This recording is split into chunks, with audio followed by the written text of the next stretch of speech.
Designing for trends instead of lifestyle. I'd give that a number 5. You know, that's one of those items, that beauty versus function, that my wife and I argue about all the time whenever we're building and designing together. It's just one of those things that where she's always trying to make sure it looks fabulous. But in my opinion, I'm like, but it doesn't work. Like it doesn't flow properly. So therefore, don't do that. But she ends up winning most of the time.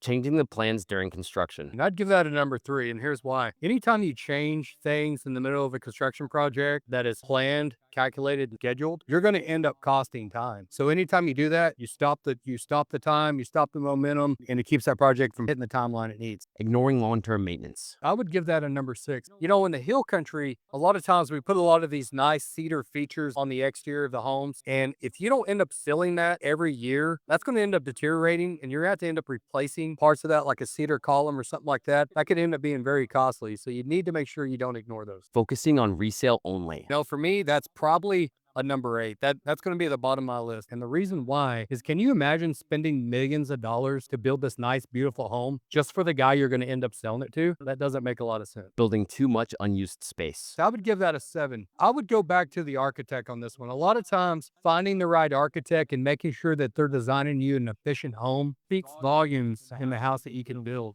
Homes cost a lot of money per square foot. So you don't want to build a bunch of just different hallways and extra space and closets and stuff like that that cost a lot of money if they're not going to be useful. Choosing the cheapest builder. For me, that's number 1 on the list. You know, there's a lot of people out there that think that they're builders, and they'll put together estimates and they'll present them. And, you know, a lot of times the clients will bite off on them. But what they don't understand, what they're signing up for, is they're actually going to end up paying more money with that cheaper builder than they would had they hired the correct builder in the first place. Underestimating site work. I'd give that a 4. This is a big one in the hill country. We have a lot of granite, dolomite, hard type rock that we have to, sometimes if we're digging utility trenches in on a particular site, we'll have to use jackhammers and create trenches to be able to put the utilities in. A lot of times in the hill country, we see a lot of lots with a lot of slope to them, which means we have to build these big, tall foundations to be able to build flat houses on. So you really need to know what you're doing whenever you're picking land to build a house. Buying the wrong lot. That is number 2. And the reason being is a lot to the same of the site conditions that you end up running into. There's a lot to be said about that beautiful view that you can see all the way across the hill country. But if it costs you $1 million